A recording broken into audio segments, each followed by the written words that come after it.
access some boring subjects. Understand the risk to our country. Freedom brings people together. You're listening to the We Are Libertarians Network. Learn more at wearelibertarians.com. Welcome to We Are Libertarians. My name is Chris Spangle. Thank you so much for being here. We are going to talk about Speaker Kevin McCarthy, or as I accidentally called him, Mike McCarthy. Tad said he'd come and talk today about the Cowboys, but I said we were talking about the Speaker. We have a Speaker of the House. What happened? How do we process all this and think about it as libertarians? We'll talk about that right after this. Warning, this show is for adults, produced by semi-adults. So the language is sometimes strong and offensive. I don't know what I said. Welcome to We Are Libertarians, where our goal is to help you sound smarter while talking to your friends. We examine current events from a libertarian perspective while treating modern politics with all of the irreverence it deserves. There has been lie after lie. We toss out the screaming heads, put people before political parties, and give context to the news to make you think. Now, here's our host, a 15-year veteran of politics and media, Chris Spangle. All right. Welcome back to the show. Thanks so much for being here. Harry Price is with me. Harry, how are you? Going good. I actually would be going good if the internet would just come up. Yeah, so we're here at the Doolittle Studios, and things are progressing as we start to build out the studio. Harry has asked the internet people to come in and set up a line, and so we can do live streaming on Saturdays. Where are we at with it? Well, they gave me everything I wanted inside the house. So I asked for a pure fiber drop, which they kind of did for me. They just sent it in the modem so I could they gave me the modem thing so I could test, see if it worked. But once we were getting everything set up, they discovered that I didn't have light coming to my house. They even actually ran a new cable because, like, okay, it's got to be that old cable that you think. You've had this cable here for years. We'll just run one real quick. This was a two-sentence answer. Do I ever give a two-sentence answer? I just... honestly, that's your fault for having that. Especially when you start talking tech. You don't just stop. So essentially, you got what, a broken line, or? Yeah, apparently, light's not coming down here, which is awful because I've had it there for years here at this house, and now it doesn't. Now it doesn't work. That's sad. Yeah. Yeah, I think it's probably because I asked for too ungodly speed. If I would have kept it at the low speed that I had for years, we wouldn't have this problem.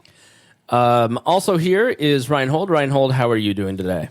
I'm doing all right. A little tired from staying up all night watching Democracy in Action. I don't know what is wrong with me. As a libertarian, I got 4.5 hours sleep watching Speaker of the House election. I don't know but I'm a little punchy today. Vincent will find that out. Vincent, how are you today? Thanks for being here. I'm good. I'm here. I did stay up late last night, but I was playing Paladins with these losers and watching as things hit the fan. Not with me. But. I mean, that's not our fault. That's your system decided to eat the program and say it hates it. That it won't run on my computer. Also here is Paul. Paul, how are you? I'm doing great, Chris. Glad to be here. Do you anticipate contributing at all today? No, because you're controlling the mics. That's right. More than me, for sure. Well, I don't know why you two are here. I didn't invite you two. Harry thinks he's now the booking director of the show and has forgotten who Dear Leader is. Whose picture is above you? Mine. No. Whose picture is up there? Well, if you look on the cameras right now, it is mine. And see that? What, did you put a face filter on there to make every picture of me turn into you? You know what? I'm going to do that. That's something. AI is a wonderful thing. I know. AI is, Get that mic a little bit closer to you, Paul, when you're allowed to talk. Yeah, Harry, you had just invited half of the WAL universe to this podcast, and then we showed up today. I'm like, where does Harry get off inviting people to this show? I am the commander now. Look at me. But it looks like low-key WAL. Yeah, right. Another episode of low-key WAL. Yeah, I invite everyone on the network because I am a very sociable person. Right. I love everyone. Not everyone on the network. I love almost everyone on the network. So I try to get them here. And I understand. My contract that I signed with Harry says that whenever he asks me to show up on a podcast, I show up. We need to talk about you. That's fine. And you. What? You know what I'm going through. Yeah, well, it's I'm happy for you. I'm happy for you. Okay, I'm happy for you. Explain. I have a hard-boiled egg. You know what I didn't have on the way to the studio today? A bacon, egg, and cheese croissant which from Burger King. Oh, nice. That would have been tasty. It would have been so tasty. You know Chick-fil-A does breakfast? Shut up, Harry. For health reasons and financial reasons, this is the first week in my probably entire life since stopping bottle feeding that I haven't eaten at a restaurant. And I'm sorry if my voice sounds weird. I'm getting over a cold. Missing the oil from the restaurant? Yes, I'm all dried up because of the lack of omega-6s that I have not had this week. I've lost 5 or 6 pounds just in water weight. My ring was tight, my wedding ring, and now it's loose. Just from not eating restaurant food for a week. Now, we did our budget and we figured out what's the thing we spend the most money on. Because we weren't really watching the budget. We were just sort of like, we're comfortable. And so we don't have to, it's not like in 2010 where I'm like, I really want a Reason magazine subscription, but I just can't afford the $26 a year. Can we assume what your top 3 spendings on your budget? Yeah, go for it. I'm guessing Apple purchases, anything Apple related. No. Okay. 2 books. Books. Yeah. Books is number 2 by far of discretionary spending. Not bills, but like just discretionary spending in my budget. Books is number 2. Yeah, I would think definitely that. And let's see, number 3. What is number 3 thing, top thing on your list? Honestly, I would have to say, because used to be back in the day would be sweet tea from just sweet tea. No, that was Bittner. Oh yeah, that's how Bittner got diabetes. Is he was drinking a gallon of sweet tea a day from Chick-fil-A.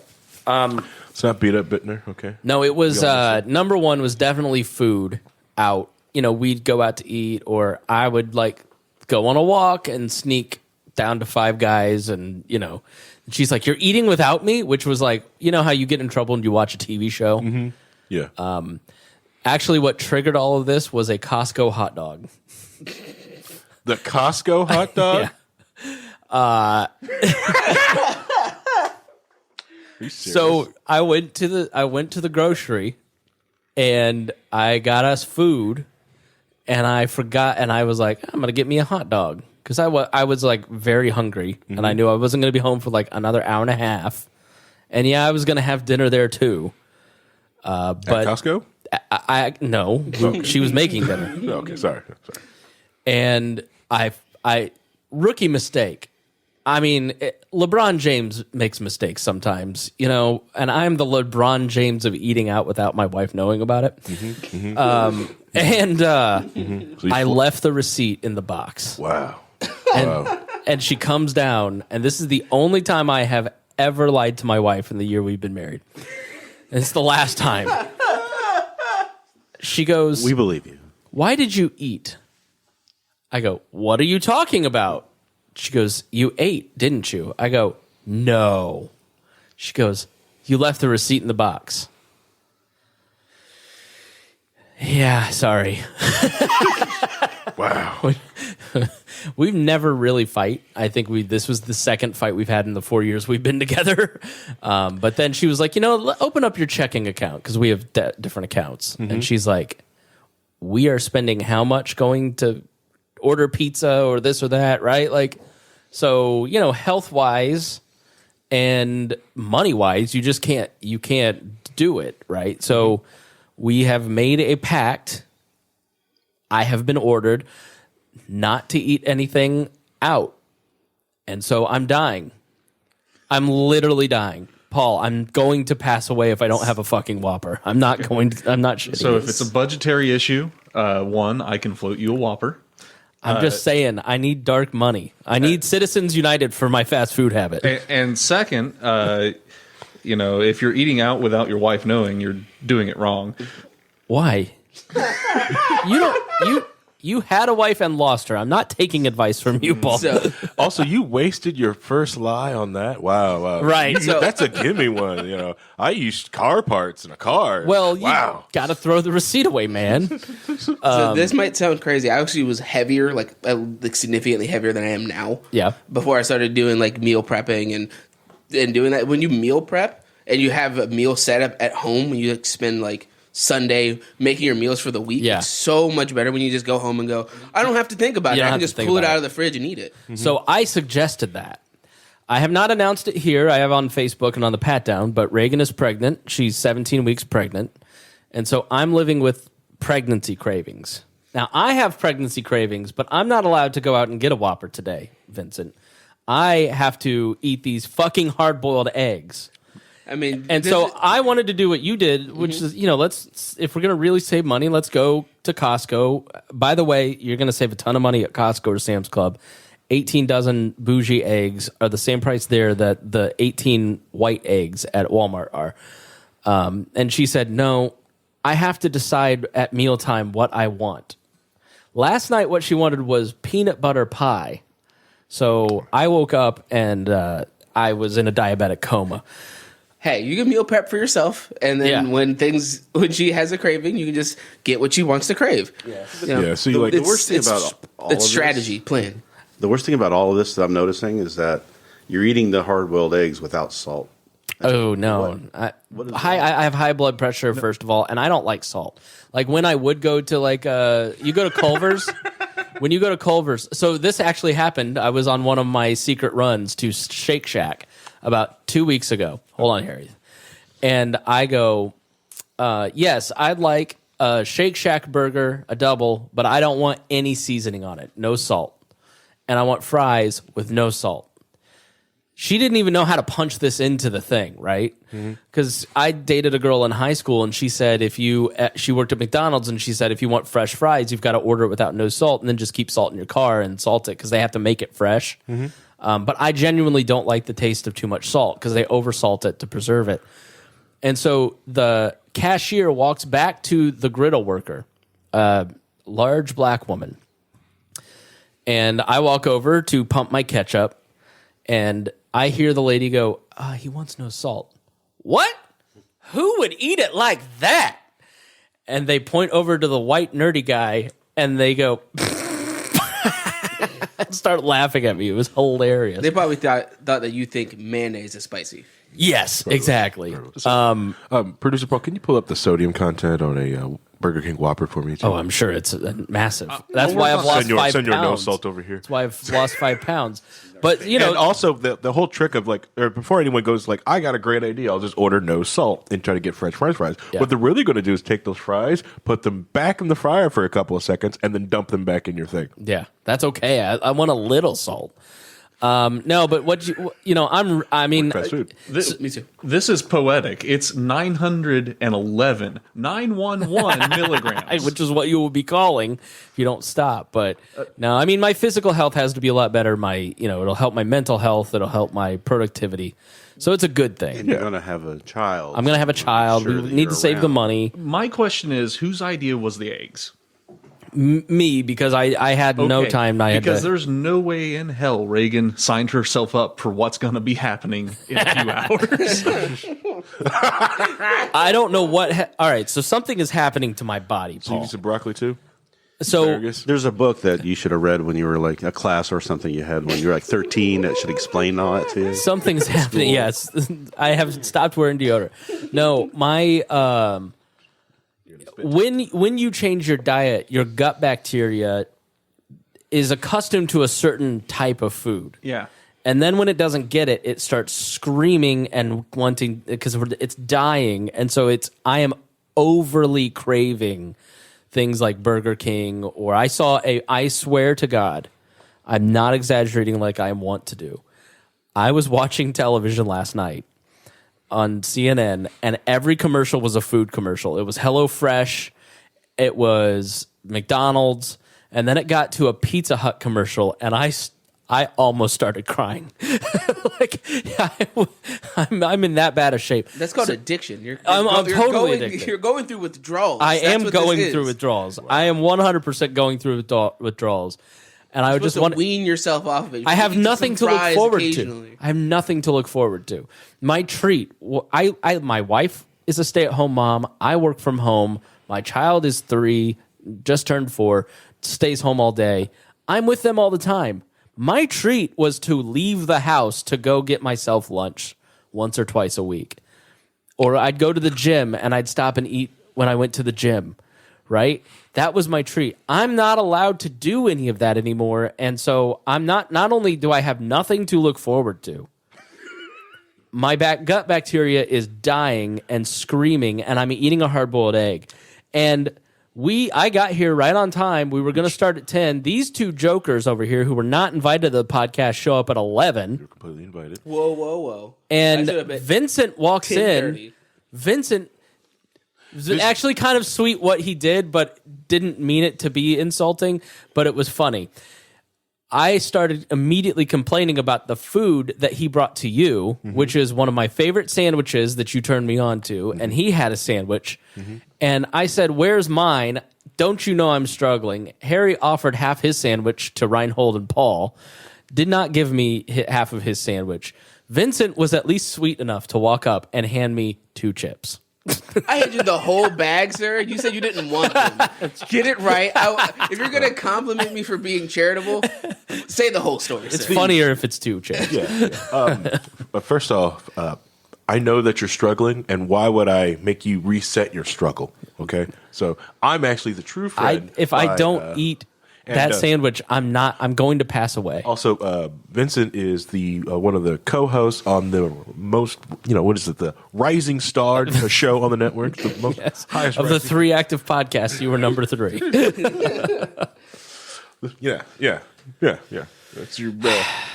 Well, I also didn't know you were going through this struggle because I don't check Facebook at all. I have not posted about it. I'm just talking about it. Which now it makes sense because he kept talking about like trying to work here at the studio. Like when we get internet here, can I set up an office here? And I'm like, why do you want to set up an office? So I can I was like, hide food in your fridge. The day before the Costco incident, I look at my wife and I say, next week, when the mailman comes, don't ask any questions.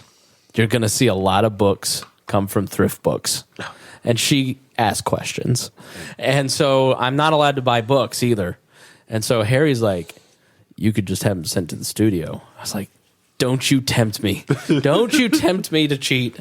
They had a special down at Half Price Books the other day. Oh, shut up, Ryan. Like $20 for a bag. All right, you're muted. Yeah, you can get pallets actually delivered here too, by the way.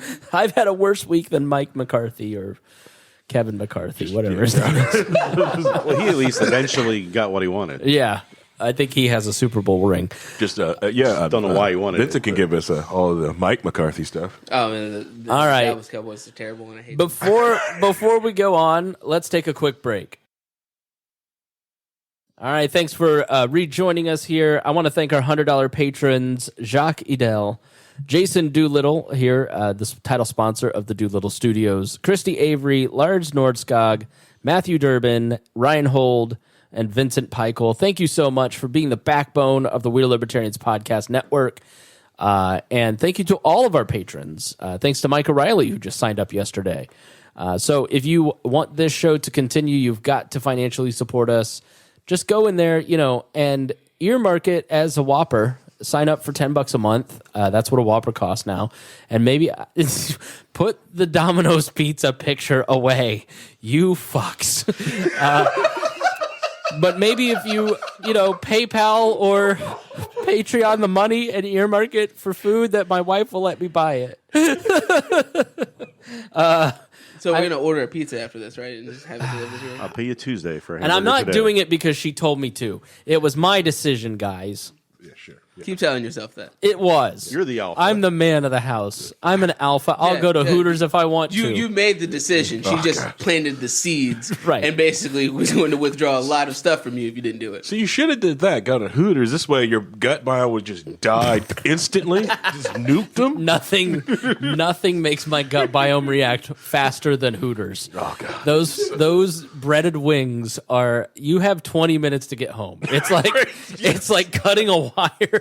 You don't get to enjoy the scenery. You have to go. There's this Thai restaurant I know that you might be able to beat that. I've had a rough week. Man. I've been at I've been at a Hooters once or twice, and the car broke down at Hooters, so we were stuck there waiting on AAA. It was just like, oh no. And having to go at Hooters, it is the worst. No, It is and the bathrooms are never clean there. No, They don't clean them. No, I actually huffed it over to the what was that? A Burlington Coat Factory in Castleton. Castleton Burlington Coat Factory was a cleaner bathroom. Yes, it was. I believe it. All right. Well, we have had an exciting week. It has been highly entertaining to watch what has gone on, and I truly mean that. C-SPAN's ratings were through the roof. They had over 1 million people watching C-SPAN on Wednesday, and I'm sure that only grew. I didn't see any numbers after that. But, everybody was wringing their hands over the drama that was taking place in the Speaker of the House race with the Republicans, and isn't this terrible? And these people are terrorists. Newt Gingrich said they're agents of chaos. The New York Times said everybody was just beside themselves over what was happening. And I'm going to be honest with you. Not only did I agree with exactly what they wanted to do, I learned more about Congress this week, guys, than I have in years, because I was glued to the TV kind of watching what was happening, hearing the roll calls, learning the new players. I mean, I haven't paid attention to Congress like that in a long time. I thought it was great. I thought it was a really good exercise. And everybody's like, this is just going to be the hardest to wrangle Congress ever.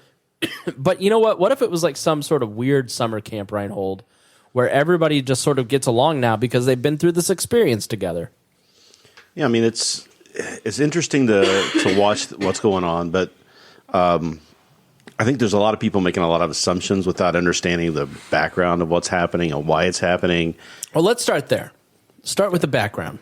So after the midterm elections happened and the red wave wasn't as big as everybody thought it was going to be, so there's a much narrow space, there are some people who got together and put together a plan to try to turn the Freedom Caucus into basically a third party that caucuses with the Republicans, right? Right. And there's a group, CPI group that kind of put together this plan in place. The idea was that they would, say we want to have the real goal is getting the three people onto the Rules Committee, or the one that basically determines who's going to be, what bills they're going to put in place, which is really where the power of the Speaker comes from. So they're demanding that the Speaker give up most of his power by putting 3 members of the Freedom Caucus out of 4 spots on that committee so that they can run it. Yeah, and the Rules Committee is incredibly important because it's the one that decides what legislation moves forward. It's really like the locus of power within it. So let's jump back even further. Who is Mike McCarthy? Mike McCarthy is a representative from Bakersfield, California. He was a state rep, former business guy. He won the lottery at 19, won, I think, $5,000. Used that money to start a deli and became a business owner, became a state rep, and was really well known in California as A good fundraiser, and B, a deal maker with the Democrats, and seen as very collegial. Then he decided to run for Congress. He got elected in 2010, I believe, or was it 2006? I think it was 2006 because he was running for Speaker in 2010. Right. Okay. Yes, you're right. So he won in 2006 after there was a retirement, and then in 2010 was part of the Young Guns, Paul Ryan and Eric Cantor. And when they took over the House in 2010 under Obama, there was some talk. So John Boehner actually used to be the Tea Party guy back in the 90s. He was known as the rebellious rabble-rouser. If you go back and read New York Times articles from when he first got elected to Congress and became Speaker, they all talk about how this is some great redemption in 2009 and 10. Like, this is a great redemption because he was kicked out of House leadership for being too much of a troublemaker. Now he's Speaker of the House. And Mike McCarthy comes in with the Tea Party Republicans in 2010, and he's the head of the Freedom Caucus, or part of the Freedom Caucus, which was partly founded by Justin Amash, the first Libertarian congressman. who claims to have coined Freedom Caucus. Go listen to him on Fifth Column, on their podcast. He does a good breakdown of kind of the problems of Congress, and I'm echoing a lot of what he said. But Mike McCarthy is a constant thorn, along with Jim Jordan and others, in the side of John Boehner, the former troublemaker who's now the establishment. And in 2015, Mark Meadows, who eventually became Trump's chief of staff, forces a no vote of confidence on John Boehner. Now, Boehner decides to retire after that because he had been thinking about retiring after a very fractious, contentious period as Speaker of the House. And Mike McCarthy was always that troublemaker. He was the Matt Gaetz to John Boehner, who was the Matt Gaetz to Newt Gingrich and Dennis Hastert. So it's just funny. So they come in 2010 in the middle of a fiscal cliff melodrama where they don't know if they're going to pass the debt ceiling or not. And we're now in that same exact position with Mark Meadows as Speaker. So Boehner decides that he's going to resign rather than go through the humiliation of losing because he doesn't have the votes. But what's interesting is Mark Meadows was his number 2 and was the heir apparent to take that over. And Boehner resigned knowing Meadows was going to take over. But then after he makes his announcement resigning, Meadows' chief of staff tells Boehner's chief of staff that Meadows doesn't have the votes to be Speaker of the House in 2015. Why? Because he wasn't trusted. Because he was a flip-flopper, he was a liar, he was someone who Justin Amash describes as a person who doesn't have political ideology, just loves power for power's sake, and just loves the process of it all. He loves being a congressman. He is not necessarily there to do anything because he says he's a conservative, but he's a California Republican who likes being significant, but isn't there like a ideological member of the House like Paul Ryan was, or like Chip Roy, I think, is a very good example of somebody who's very principled, says what they believe, and he's McCarthy's more like Matt Gaetz, who really likes being a congressman for the platform's sake. Now, so McCarthy withdraws. They eventually draft Paul Ryan against his will to do it because nobody else could get the votes. But the same reasons in American Carnage, the book by Tim Alberta, cited for McCarthy not being Speaker then are the same reasons being cited now for why the Republicans did not want McCarthy. So McCarthy... well, it's interesting, too, that he quoted himself when he dropped out saying, I'm not the guy for this. I'm not the guy. At the time, yeah. This is not what I'm good at. Not what I'm supposed to do. He had just made a comment in 2015 that the only reason they wanted to gain the majority was to hold Benghazi hearings to hurt Hillary Clinton's presidential chances. Guess what the people's business will be for the next 2 years? Holding hearings on impeachment for Joe Biden to hurt his election chances on Hunter Biden's dick. So laptop. So they are, history is repeating itself a little bit. So let's jump back even further, right? Why are we here? It starts accelerating under Paul Ryan, but really for the last 15-ish years, the Congress, and it may be longer than that, Congress has not been operating in what's called regular order. They've been funding the government through continuing resolutions. The House is responsible for all spending bills. So they should be bringing 12 appropriation bills to fund the 12 different parts of the government that they need to fund. And then individual congressmen or women should be, or Congress they, should then be allowed to introduce amendments to that appropriations bill or whatever bill, right? And what has happened since Paul Ryan took over and he could not get anything done is these omnibus bills that they've passed several times, or continuing resolutions, where they go into the Speaker's office in Nancy Pelosi, Paul Ryan, or even a little under John Boehner's office, figure out what they can get passed, deal make, create one single package, bring it out and say, we're voting on this in 3 hours, good luck reading 25,000 pages and then voting on it. And we're coming off the heels of an election where Donald Trump selected a lot of bad candidates and they lost a lot of easy pickups. And so now you have a very tight majority of 5 votes, which is the worst nightmare for McCarthy. And for all the preening from Democrats, this almost happened to them with Nancy Pelosi when she took over, and the squad of AOC and Rashida Tlaib and others did this to her. She just won enough votes to make sure it didn't happen to her, and through good candidate selection. McCarthy did not do that. He was hamstrung by Trump, who's now taking credit for getting McCarthy elected as Speaker because he was calling people last night and cajoling them through the week. But in reality, they weren't listening to him and they didn't care what he had to say. He's totally irrelevant at this point, but he does play a factor in why the last week has been so tight. So what do the terrorists want? Okay. What the terrorists want are a few simple things. I think you've got to separate these people out. Lauren Boebert, Matt Gaetz, Marjorie Taylor Greene, Paul Gosar. These are like, MTG and Gosar specifically are more conspiratorial minded. Gaetz and Boebert are more attention oriented, where they want to use this as a, Matt Gaetz at 6 p.m. sent out a fundraising email last night saying McCarthy will never be Speaker under my watch. Donate now.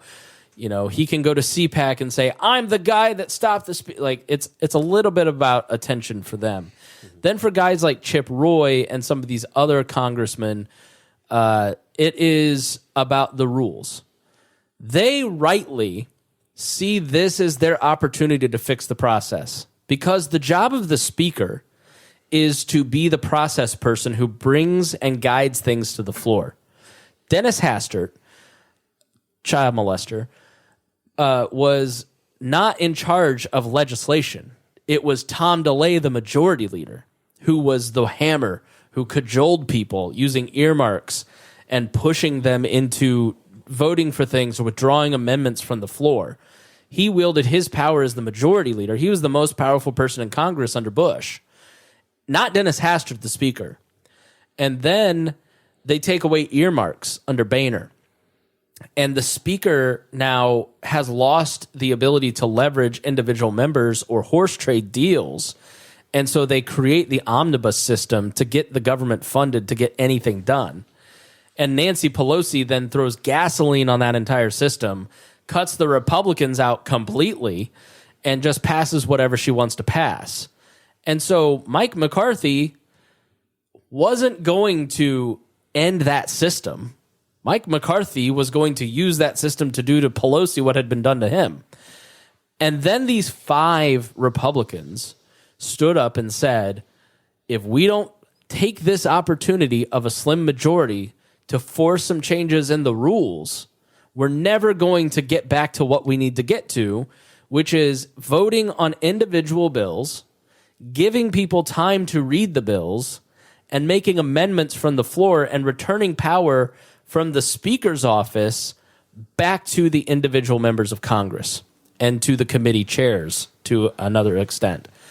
And that's what this was about. And I don't think that as Americans you can listen to that and go, you know what? I really don't want the legislators to be able to read the bills. And I really do think that Nancy Pelosi and Mike McCarthy or Kevin McCarthy should be allowed to go and make bills without there being any transparency. I'm really against all that stuff. But when you watch cable news, these terrorists, and David Axelrod just goes, this is just horrible. This is a failure of leadership on Mike McCarthy's part. What does he mean by that? It means that he's not enough of a bully to institute the system that David Axelrod helped design to govern in secret to pass $1.7 trillion bills. Mm-hmm. I'm not on David Axelrod's team. I'm on Chip Roy's team on this. I want every congressperson, and to a better extent, people like me, to be able to go in and go, you know what, we're funding the military right now. And these 3 things aren't necessary anymore because the military quietly this week changed the ribbons that you would get if you served overseas from wartime ribbons to peacetime ribbons.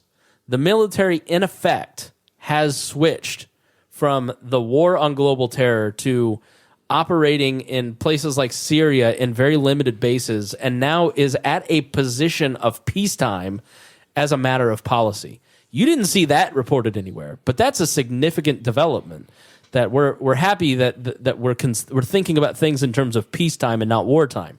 So you probably don't need as much military spending, which was also one of the things that the Gates coalition, the Roy coalition, was arguing. We need to cut military spending.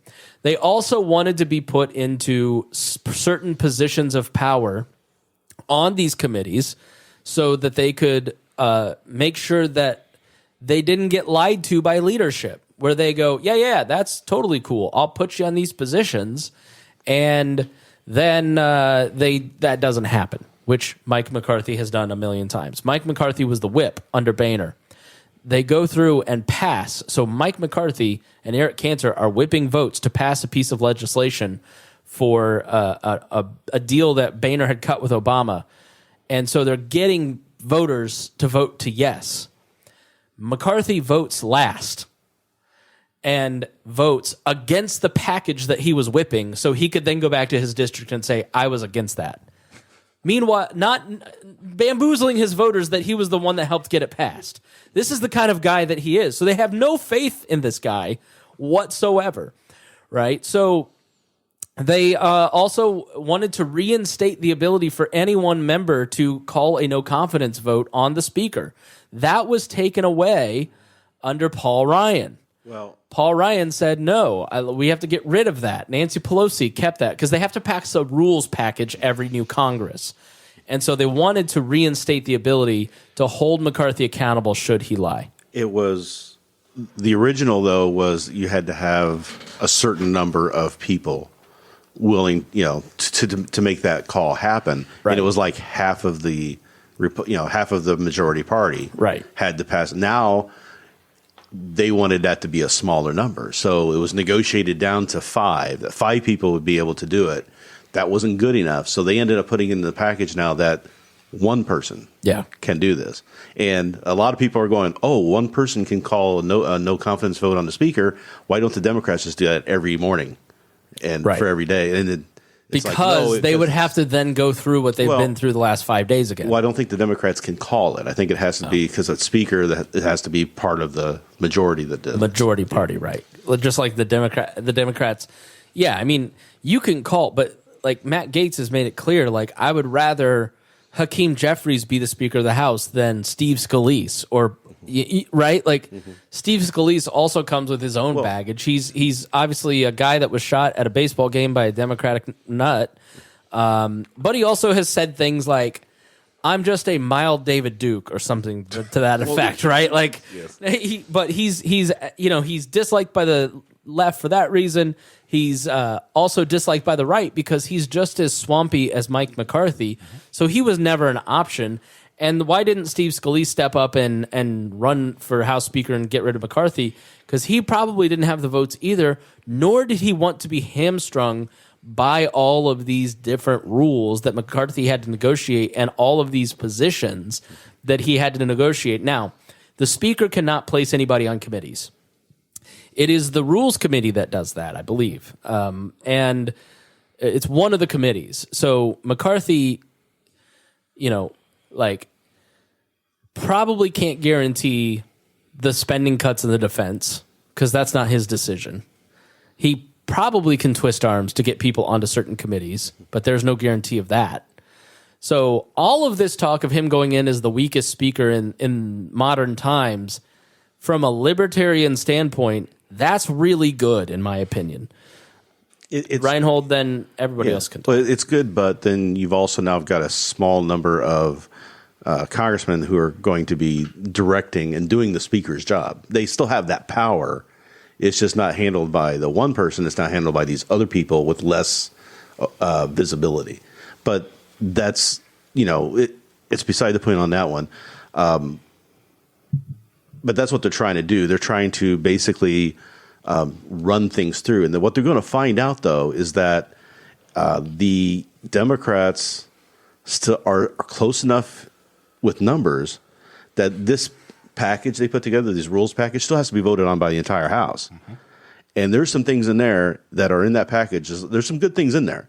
Don't get me wrong. There's stuff I want to see in there. But then there's some things in there that are not going to pass. I saw a couple centrist Republicans in swing districts like, Victoria Spartz, you probably saw her. She's the Ukrainian born representative from a very suburban area of Indianapolis, who is now in kind of a swing district, who was voting present.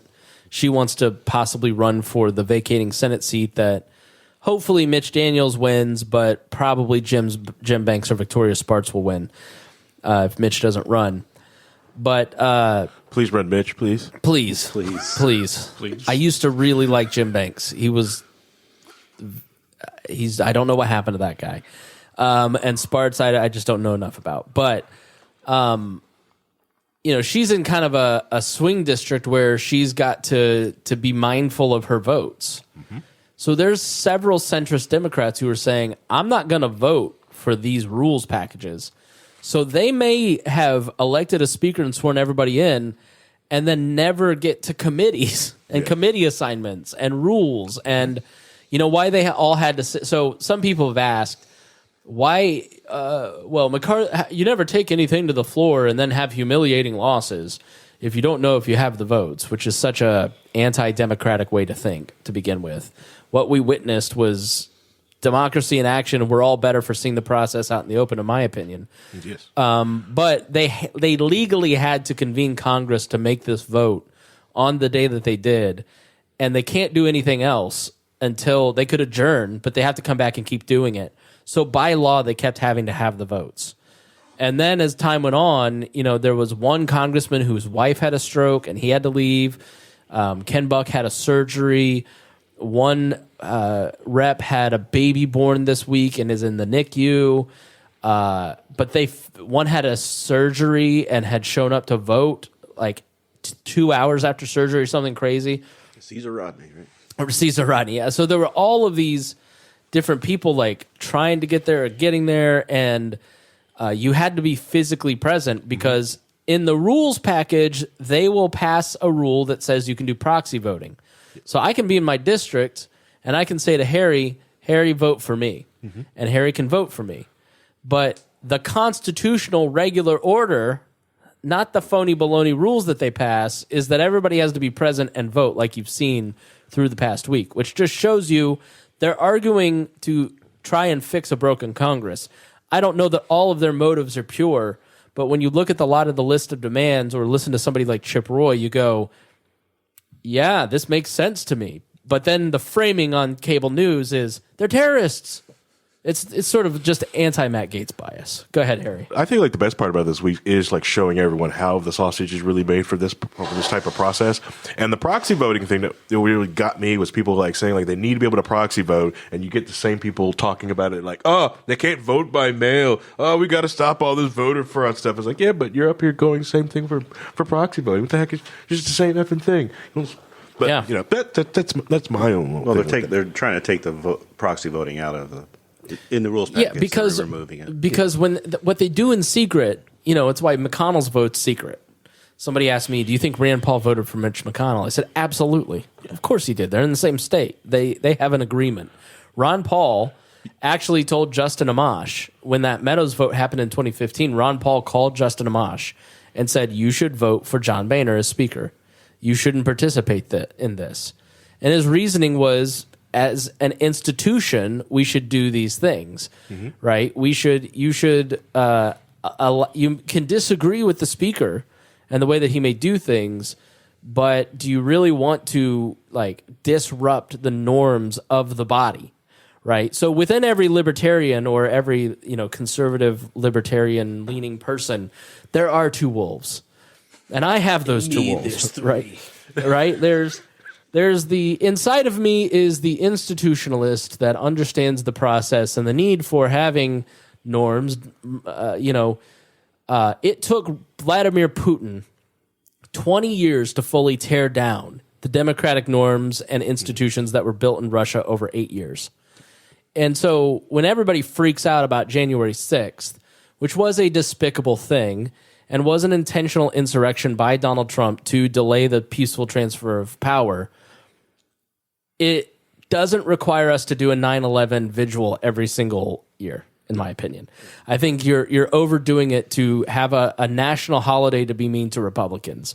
That's Joe Biden's goal, right? But the danger of Donald Trump being able to, in a single day, destroy the democracy of 207 years, like, it's not possible because these institutions are so deeply bent, right? Now, norms can erode, and you can have mob violence erode things. You read Mike Duncan's book, but that can definitely take place. But, you know, I forget my original point, but go ahead. Antifa did also do the same thing like 6 months prior. They tore down gates and breached a lot of places in D.C. of the White House and actually forced the city president, Donald Trump, into a bunker underneath. Yeah, and set fire to a church. Yeah. So, you know, it's... Paul. No, Go ahead, Paul. There's I do want to That's a good point, Harry. I want to bring up something. Oh. One. Hi, Paul. If there are two wolves in you, watch the sodium content of wolves. Two, Harry was right. You do get to see a lot of the process that we normally skip in all of this. You know, they didn't have control of the C-SPAN cameras the way they normally do to focus in on the things. speaker controls the C-SPAN cameras, which is why you got to see Matt Gaetz talking to Sheila Jackson Lee. Right. No, that was what I was going to bring up. You never see Matt Gaetz talking to an adult woman. So the fact that we got to see that was... That's a good amazing. But yeah, I'm back so impressed at how much you called him Mike McCarthy the entire time, and not Kevin McCarthy. I know. But yes, my two wolves are one, the institutionalist that says, you know, these democratic norms are really good to protect us from wannabe tyrants like Donald Trump. But then there's also the libertarian part of me that's like, fuck them and let's light the hospital on fire like the Joker, turn around and watch it blow up and be excited about it. Right? And I think a lot of us struggle with that. So, you know, my initial thought was respect the institution and go full Ron Paul and say, fight another day. But then, you know, when you start listening to Chip Roy, you go, these points make sense. Because my first initial reaction is, if Matt Gaetz is for it, I'm probably going to be against it. He has some good points, but he's just such a loathsome human being in general. You know, there's like a spectrum I have. Like, you can be right on policy, but if your substance is right and your style is so egregious, I just can't. I'm not with you. We are very aware you have a spectrum. Thank you, Paul. Yes, and that most of us here. I'm not going to sit here and take that from Low Key Wall. Your entire logo is a spectrum on purpose. I mean, I didn't approve of the logo. I'm just saying. I 100% approve of the logo. I love our logo. I think it's great. Yeah, I think it's great. I think it's amazing. Yes. I just can't get my QR scanner to work. What are people have tried to scan it? Like, is this a QR, something hidden in this thing? So, I mean, when you, Harry, as an anarchist, watched this past week, like, do you care? What do you think about it? How did you watch it unfold? Well, yeah, I do care because basically the privateers on the TV screen that I've never met, wants to control my life, are sitting here, and it just like amazed me that. So all I have to do is get enough of my friends elected to Congress in the majority power, and just screw up and just make sure they never get a speaker, and I can shut the freaking government down for a bit. Well, at least until the last omnibus bill. Yeah, I mean, runs out. Gridlock is not a bad thing. Yeah, but the moment the government stops getting underfunded, then everyone's going down like that. Yeah. But you can't. Did anyone find the answer of whether they were getting paid the entire time that they weren't sworn in? I don't think so, no. Oh, man, that's even sweet. No, I don't think they get paid, and all the staffers don't get paid. Okay, I feel bad for the staffers. Yeah. I feel bad. I think they get all that. Okay, as long as the staffers got paid, I'm fine. Because there's talk about that they didn't really have to have the swearing in. They were still elected there, and from that day they were representatives. They just weren't technically sworn in, but that doesn't mean anything. Gotcha. technically or legally. Yeah. Yeah, I mean, it's like a government shutdown. Like that's the trouble with it is Government shutdown. Quotation mark. Government shutdown. It doesn't really shut down. like Joe Biden will do just what here's what we've got coming up. Okay, so here's the choice, because you're going to see all kinds of shit on Twitter from Everywhere. radical libertarians who don't actually know anything but are all style and no substance, right? Mm-hmm. So when you have a debt ceiling vote like is coming up, or you have a vote on a continuing resolution later this year where you have to fund the government. The reason the CRs and the omnibus bills were created is because the 12 appropriation bill process no longer worked because people hijacked the process and you had the government shutdown, right? The government shutdown, people really freak out about. Mm-hmm. And Obama engaged in all this theater of like closing the Washington monuments and shutting down all the different stuff. It's all theater. It's like the speaker's vote. We were going to have a speaker. It's going to get done within days or a week or two.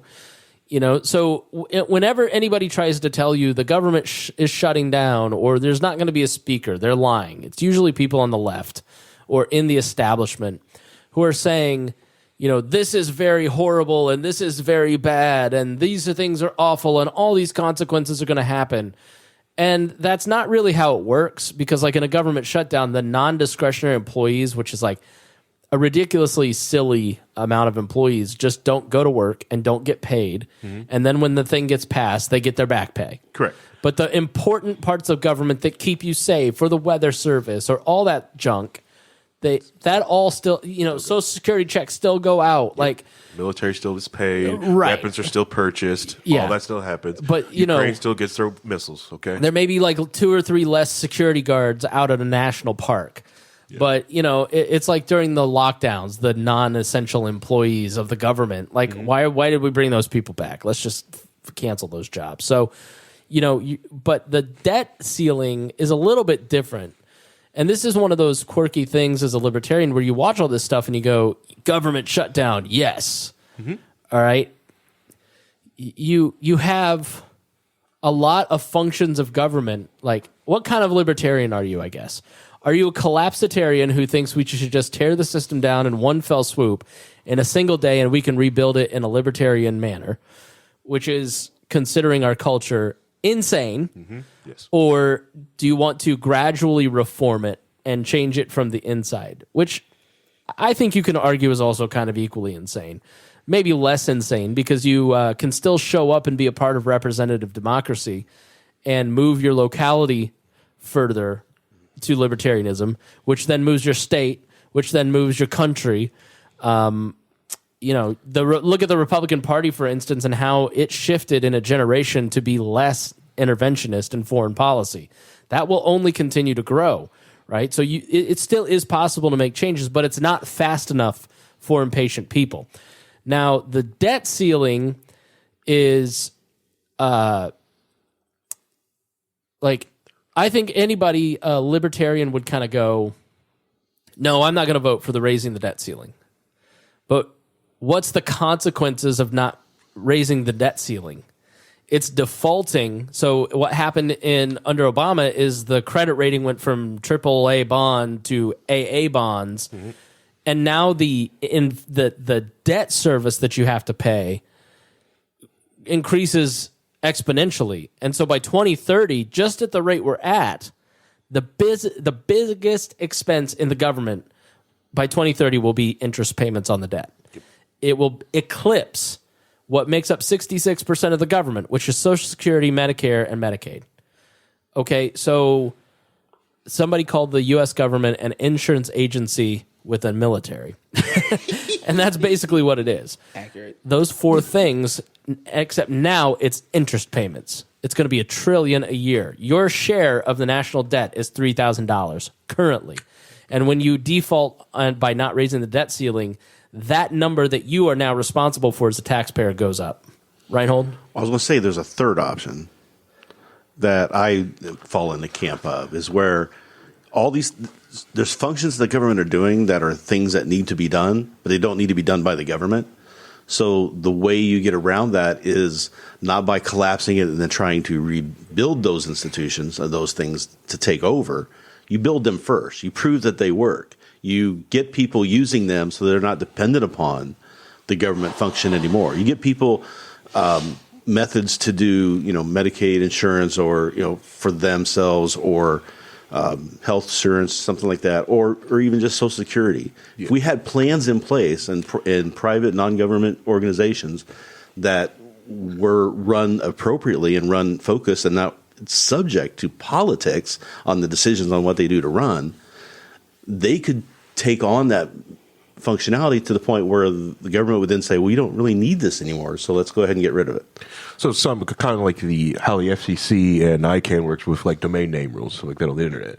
Because right now, like if you go buy a domain, you don't go to the government registered domain. You go to a domain register, which gets their approval from like ICANN and stuff like that to register everyone's domain names. If you wanted a radio station, like so, if we was trying to do a talk radio show, if we wanted to spin up, because we've got the tech, I can spin you up a radio station, give you a number, but in order to do that, I need approval from the FCC, and that ain't happening. No, because we don't have tens of thousands of dollars a year to pay them for the license. Correct, but the technology is easy. I've got the technology in the basement, just leftover crap in the basement. Yeah. But like the idea of trying to even get the number or the frequency, like the FCC is so behind on that they decided in the early aughts that they were just going to throw away 30 years worth of application, telling everyone just to reapply. You used to have an operator's license to work in radio. You used to have to go and like pay and take a test to run the board. Too. Yeah, it's not that hard. The test is not that hard. Like literally, you can look at the practice test. If the people that I work with on a daily basis passed that test back in the 80s, believe me, it was easy. Yeah, it's super easy. Not like, especially the technicians, like radio one, it's easy because they took Morse code off it, so it's 10 times easier now. You ever done a test on Coke, Vincent? On Coke? No. No, okay. Well, as I haven't either, but I would have in the 80s. It'd be impressive if I was able to get that and nowadays. Now, even if I did, I probably wouldn't. You probably wouldn't be a secret at this point. Now, Vincent, first off, it's the 80s. I also don't look like I've been on Coke. It's the 80s. We're doing Quaaludes. Okay. Now, Vincent, what have you learned today? Because I know, did you follow any of this at all? I only knew about it because of memes for the most part. I'm not even gonna lie to you. Like I didn't even know it was happening until I was like, oh, now we're on the historic 17th vote because he failed again. No, it's not that many, but Well, the best memes that were coming out weren't even about McCarthy and all. It was the Santos memes that were the best. Yeah, explain who this guy is. So Santos was elected to Congress. You got to talk directly into that mic. Right. He was elected to Congress. Tilt it up a little towards your face. I don't remember where he's from. I have to look that up. It's somewhere in New York. It's in New York, yeah. But it was found out, and I don't know how this happened, because somebody fell asleep on the job on the Democrat side of the aisle, because it was found out pretty easily after he got by elected. A local paper. Yeah, right? that he was lying about so much his background. He didn't, he's supposed to be in the military, wasn't in the military like he's supposed to, and there was all these lies that he had put into his resume that they found out. They started looking into and found out that, oh, this one's not right. This one's wrong. This has been lied about. This is not quite right. He was just lying about everything, to the point now where even the Republicans in the House are going to, after all this, now the speaker's in place and they can start getting to business, they're probably going to vote to have him thrown out. Okay, so here's a list of his lies. That he is the biracial descendant of Ukrainian Jews. He was actually born to Brazilian immigrant parents in Queens. He has repeatedly said he is religiously Catholic and is a non-observant Jew. Santos wrote that his maternal grandparents were Jews who fled persecution in Ukraine and settled in Belgium, and fled once again during World War II and finally settled in Brazil. He lied that he attended an elite private... He attended an elite private school, Horace Mann and Baruch College. He had to withdraw because of his financial inabilities. No evidence that he ever went, according to CNN. That his mom died on 9/11. She was a domestic worker, in reality a cook, a nurse. So she died on December 23rd, 2016, 15 years after 9/11. That he was a Wall Street big shot. He was not. He after his graduation from college, he said he went to work for Citigroup. Nobody's ever heard of him there. He said that he ran a charity that saved thousands of dogs. The charity never existed. 4 of his employees died in the Pulse nightclub shooting. He's openly gay. He's an openly gay Republican. Maybe. I don't know. Right? I know there's questions about that too. So, yeah, there could... Because apparently he used to be married or something like that. Okay, so... This sounds like the biggest fake it till you make it I've ever seen. This sounds like somebody is cosplaying How a did the politician. Democrats fall asleep to the point where they missed this? Okay, so he said he's always been openly gay. It now appears that Santos, according to the Daily Beast, may have not been completely open about his sexuality. He failed to mention he was married to a woman with a divorce only finalized 12 days before he launched his congressional campaign in 2020. Now, this sounds a lot like bi erasure here. Yeah, exactly. Right. He said he ran a family firm worth of millions. I just told you that his mom was a cook and a cleaner. In his campaign biography, he said to be a managing member of a country. But yet his disclosures said he received $750,000 and $1 million in dividends. So he's probably going to jail. I know campaign finance, the FEC has opened up an investigation into him. Said he managed a real estate empire. So that looks like the end. Gothmas also has a list here. Let's Are you see. sure he didn't like sponsor cryptocurrencies somewhere in there too, or like lie that he, Said he had a brain tumor. like said he worked with the Eagles when they won the Super Bowl or something? Well, who knows? He's not like DB Cooper. I mean, we don't know anything about this guy right now. If he had the brain tumor, that explains everything. That might be the one true thing. But the funny part was watching when because the house camera, the C-SPAN camera is being able to actually show you what's going on there and not be staged. Right. You were seeing him being completely avoided by people. There was a story about one guy who went up and said, "Hey, how you do?" Another rep went up to introduce himself to the guy sitting alone. Said, "I'm George Santos," and the guy goes, "Oh, have a nice day." Yeah, it's like, I'm out. Could have been just because he said he was openly gay, not that he was George Santos with them. But yeah, for me, most of this stuff I've learned through memes and seeing that this is happening through memes. I didn't watch any of the movie. I didn't watch any of the movie basically, because it's like, let's watch this happen on real time. I'm sure I don't watch cable. I don't follow social medias and stuff, so I didn't even know most of this was happening until I saw a bunch of memes about it. I'm sure the Daily Wire will make a movie about this. Yeah, right. So what was your impression before this episode, and what have you been surprised by? Oh, I'm not surprised at all. All this proves to me is that, the flaws of the 2.5 party system. Yeah. That there's two and no 2 1/8. Let's be honest. Well, I'll say half because we're mixing all the other independent parties together. 2 1/10.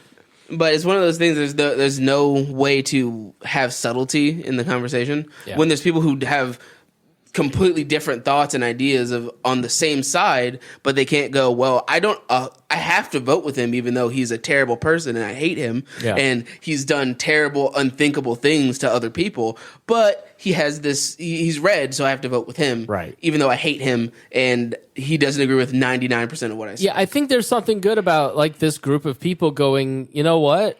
No, I'm not going to just continue to, like, I promised people like Chip Roy's a Glenn Beck guy, right? I have promised my entire career to come to Washington and read the bills. And I'm in a position now where I can do that. And I'm a fraud if I don't actually stand up. Like that's why like the Matt Gaetz, Lauren Boebert crowd was mad at Marjorie Taylor Greene because she apparently cut a deal in support because she promised to bring those people over to McCarthy's side. That didn't work. But she's going to get committee assignments again. So McCarthy's cool with her now. And then she was using... Rosenberg, I think, was the rep last night. There's this great picture of Donald Trump on her phone as she's trying to hand the phone to Rosenberg. And he'd keep it away from me. Yeah. Don't do that to me. Why would you do that to me? I don't know. There's just so many great... So that's all the image of the Congresswoman reading the book of the art of not looking like you don't give a shit. Yeah, that kind of stuff. Katie Porter, who's going to run in California for Senate. The whole thing is it definitely feels very like you can tell that nothing's going to get done, like it never does anyway. Because even now, they couldn't even agree to do this one thing, even though they have this majority. And I agree that they're fighting for what they want to, and I think that's a good thing. But it just proves to me that, oh, cool, this is going to be another Congress that gets absolutely nothing done. We have to talk in pictures. Obviously, there was a fight almost where there's this picture of Rep. Hudson from North Carolina putting his hands over the mouth and restraining Mike Rogers from going after Matt Gaetz. So there, Vincent, were 5 people who were expected to buck on the speaker's vote. They go into a conference, a secret conference, I think on Monday. And when they take the vote later, it's 19 people. And everybody's going, what happened in that conference? What happened was Mike Rogers, who was head of the Armed Services Committee, the War Committee, went in there and threatened everybody with removing committee assignments, threatened them and said these deals are going to be off and all kinds of like crazy stuff. So they all went, well, then Gaetz is right. You're going to lie. I'm going to vote against you. Mm-hmm. And then Mike Rogers tries to beat the crap out of Matt Gaetz later. Maybe this guy should be watched. Maybe he is who people think Matt Gaetz is. And and it threatened the people. It was like, we're going to use all these establishment money to like primary you. You're not going to do. They're going to go after you. And someone who barely got in or doesn't have a lot of money in their war chest was like, okay, fine, then I can only hit you this way. Then I'm going to hit you. Exactly right. That is the one part that I think is going to be a real problem for them is the deal that they cut with the Club for Growth. So moving forward, what's going to happen with this session? I don't know. Probably the same thing. Well, but a lot of what they're going to pass is, I missed that. Okay, so David McIntosh, former Indiana congressman, is head of Club for Growth. Mm-hmm. Club for Growth, like Americans for Prosperity, like the Grover Norquist group, Americans for Tax Reform, there are... Like you notice the conversation. There's always a lot of conversation about what do these outside groups think because super PACs now run politics. Mm-hmm. So they have essentially destroyed the power of parties and have turned representatives into constant machines for donations. Okay, so the way that politics worked when I was coming up, you become a precinct committeeman. Then you become a ward chairman. Mm-hmm. Then you become a county chairman. Then you become a state chairman. Mm-hmm. Or you'd run for office. You'd be a precinct committeeman, work for other candidates, then network for 10 years, become a solid member of the party. Then the party would then help you get your open seat, right? Mm-hmm. Now the way that it works is that it's like racing. So the way that racing used to work is you'd start in midget cars, and you work up to sprint cars, and then you'd start in ARCA, and then you'd get into NASCAR, and the team would just have sponsorship because Craco wanted to sponsor Bobby Rahal, right? You always had to find maybe a couple sponsors to kind of support you up that ladder, but now you're not getting an IndyCar ride or a NASCAR ride without having the major sponsor first. And so Congress works the same way where they have to constantly fundraise because the parties have been hollowed out and weakened over a 50, 60, 70-year march from the Tammany halls and watch Mr. Smith Goes to Washington, and it was a statement against party rule. Mm-hmm. But the thing about political parties is that it was an institution that acted as a filter. Mm-hmm. And it put up people who were legitimate, who were good or bad, or kept crazies like George Santos out. Now, after Citizens United, that no longer exists, and even down to the state house races in your state, even down to local races like mayor, it's all about fundraising, and it's all about PACs. So if you want to run for a city of like Indianapolis, you've got to have a super PAC where you can have fundraising bundled together to fund your campaign because you're not going to be able to do it on private donations. Joe Hogsett has $3.5 million. That isn't from private donations. That is from Lilly and Anthem and other employees in these major institutions who don't want to be identified, so they donate to his PAC. Mm-hmm. Okay, so you hear Club for Growth and Americans for Prosperity. So that's why the Kochs in the Tea Party years started building up all of these institutions like Americans for Prosperity. Because what they wanted to do was to fund PACs that selected people like Justin Amash or Thomas Massey and send people like Paul down there to work on their campaigns. So, because Massey isn't going to be able to raise money from his district to pay Paul to go work for him. He's got to have major money funding an AFP to go and work for him. And so Club for Growth is one of these major PACs, one of the most powerful PACs. And part of this conversation is big donors are calling these reps and are very unhappy, and they need to get it together. But it's not the Republican Party is very dismayed at all of this because the Republican Party doesn't matter anymore. The party structure doesn't matter anymore. People don't go to work for parties anymore. They go to work for campaigns. So McCarthy has a PAC. And called the Dallas Cowboys. Right. And so the PAC that the speaker controls is a significant PAC that helps candidates get elected. And a lot of these 19 were elected because of money that he spent on advertising and volunteers or campaign workers in their districts to get them over the hump. Yeah, the PAC did. He had control of that because he controlled the PAC. Right. And so what the speaker's PAC wants to do, it's why people hate Mitch McConnell. People don't want Roy Moore. If you're Mitch McConnell, you don't want Roy Moore. You don't want Todd Aiken. You don't want Cheryl, what's her face from it was Atkinson in that's a writer. Christine O'Donnell, the witch in New Jersey. They've lost 10, 12 easy races, right? Herschel Walker being the best example recently. They don't want those guys. So Dr. Oz. So the bad candidate selection has come from the fringier PACs, the Trump PACs, the Club for Growths, whereas the Speaker's PAC and the McConnell PAC goes out and finds a local state rep who has a solid voting record as a conservative and maybe he won't be as flashy. Like you don't know Todd Houston, the Speaker of the House of Indiana, because he's really boring. Yeah. But he's a solid conservative according to conservative beliefs.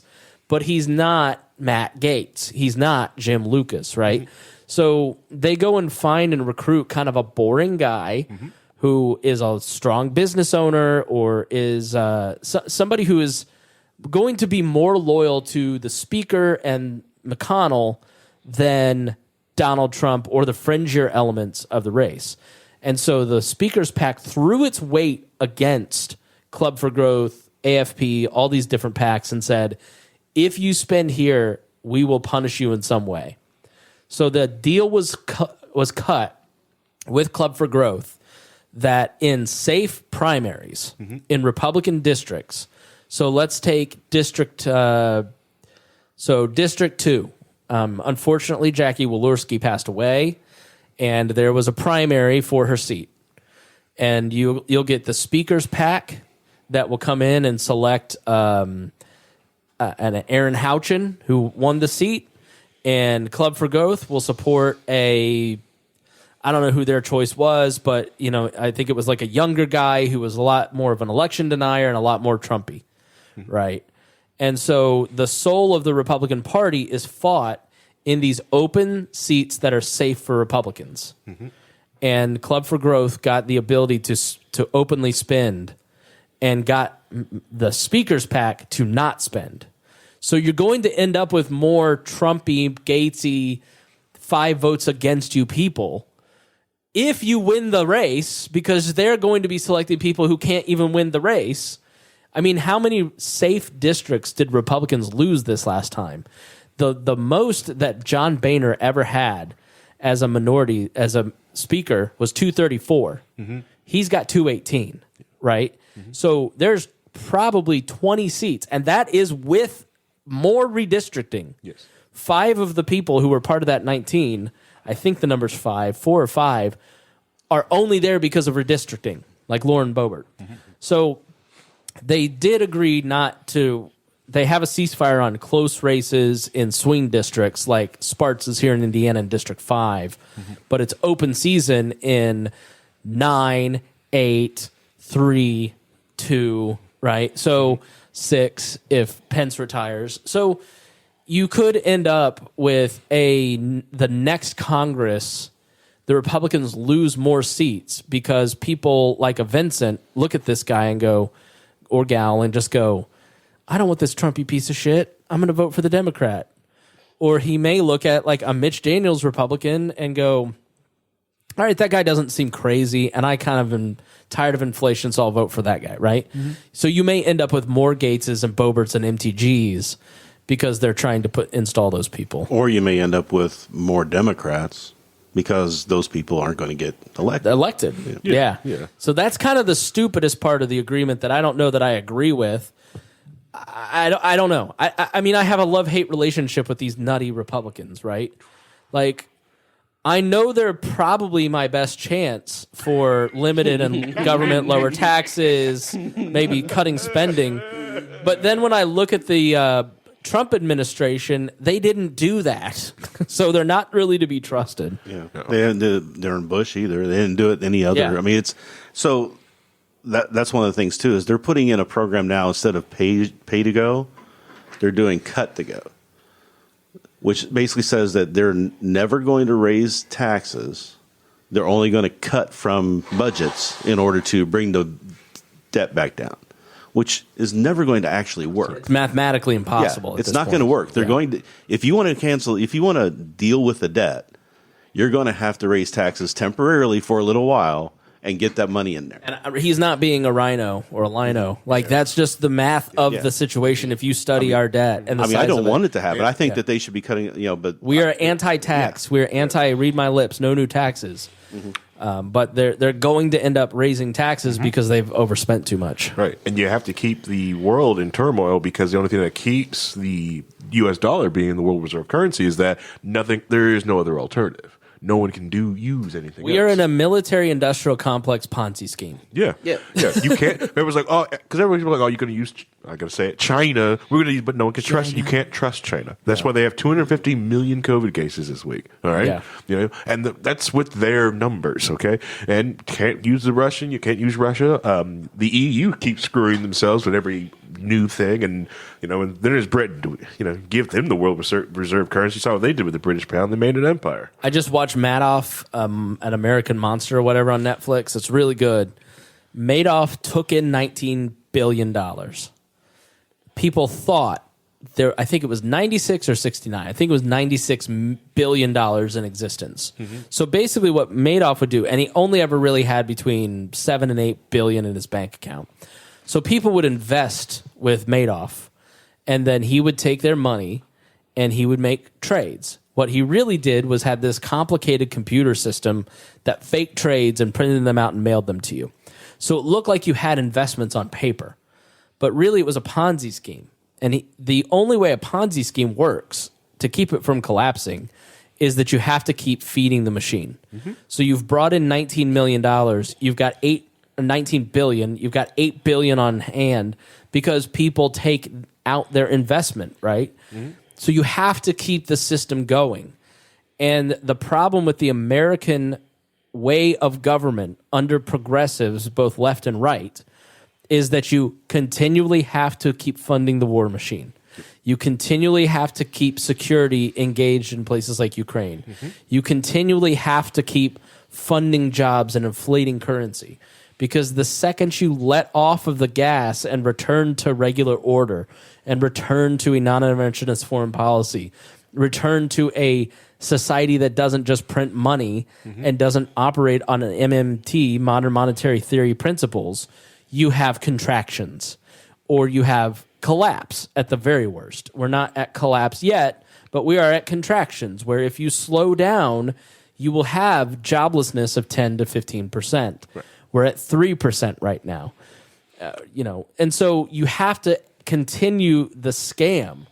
And so, look, I am not a fan of Marjorie Taylor or Matt Gaetz or Lauren Boebert in any way, shape, or form, generally.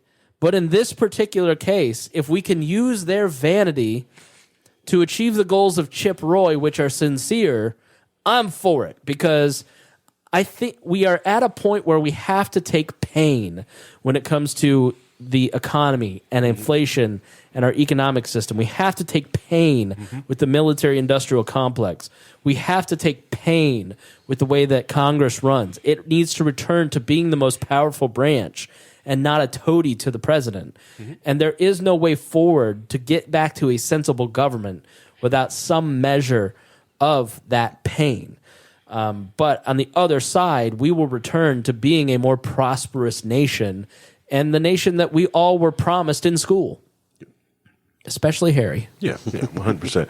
Yeah, and thanks for bringing up the definition of Ponzi scheme, because that's the other thing. Like when they try to tell, when someone said Social Security is not a Ponzi scheme, it was fact checked that it's not, because Social Security is up in front about you need to keep feeding in Social Security, so Social Security keeps paying out. Right. That's the difference between how most of the crypto market things happen, where they were just like, oh, everything's perfectly safe as long as you keep putting money in it, and then when they decide to go, you know what, I'm going to use this money for something else, and the thing they invest in crashes, their whole system crashes, and now the person who creates it is in jail.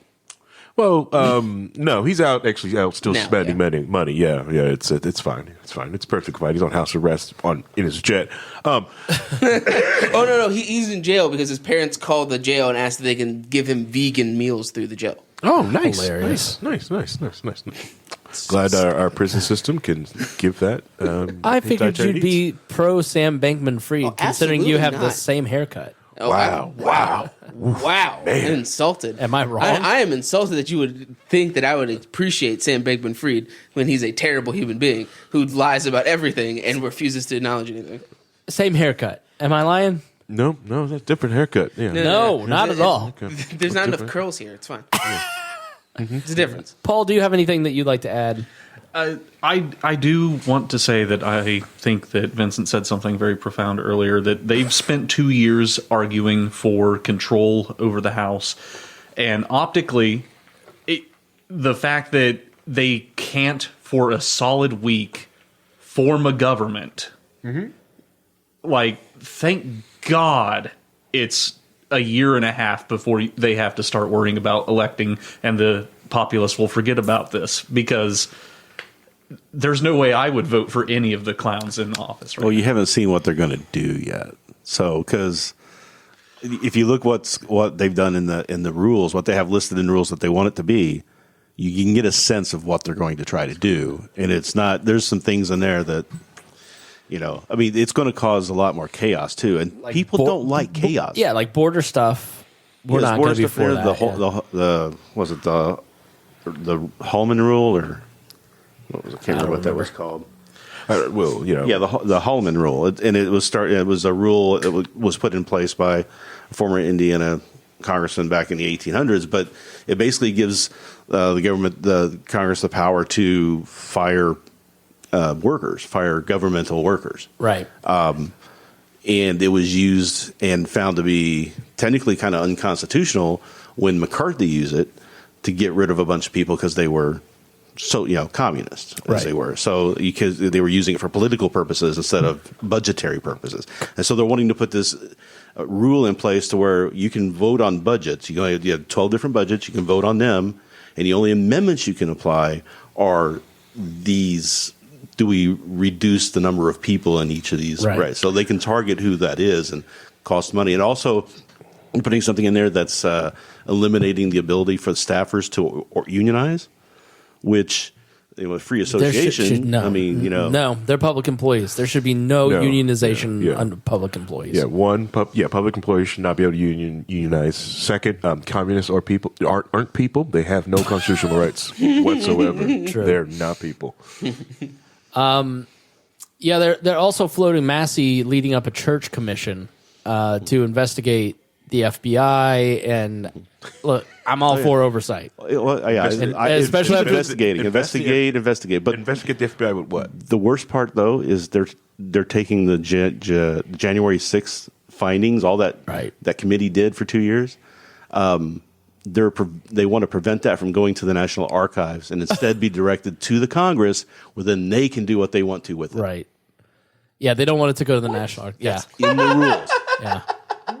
They don't want that out. What? Why? Which that'll just get replaced when the Democrats get back in. Some Democrat will put that back in. Wouldn't they want that up? Because they want to they want to memory hold January 6th and pretend it wasn't a big deal. I thought their whole marketing campaign was like, trying to "Oh, this guess thing is a fouls. This is nothing." Blah, No, blah, blah. so the last If episode, is- the last episode in the feed is the one we did with the people who were at January 6th. One of those people now does not think it was a big deal.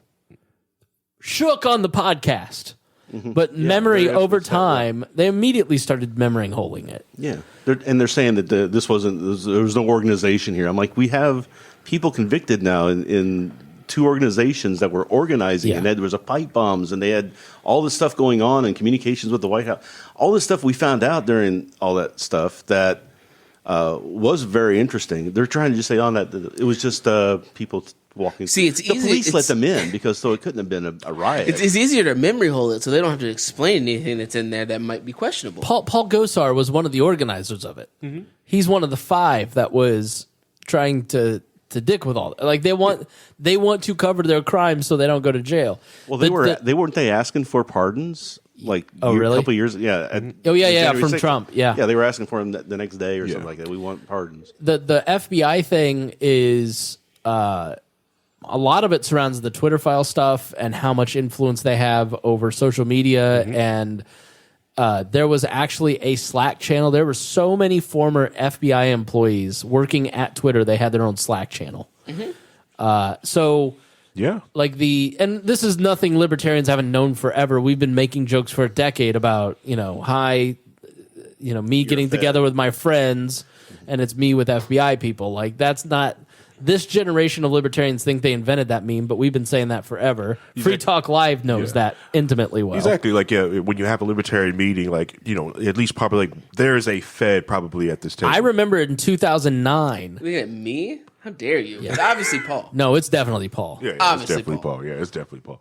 But People would think it's Reinhold because he's a leftist and pro-narrative, but it's Paul. oh yeah, it's definitely Paul. Yeah. Why else would he be working so hard on campaigns that he fits in? See, Yeah. Playing that long game. His big brain plays right there. G-man haircut. Oh, yeah. It could be Vincent because he's trying to throw us off right now. See, right? That's what they do. They So- sow confusion and division.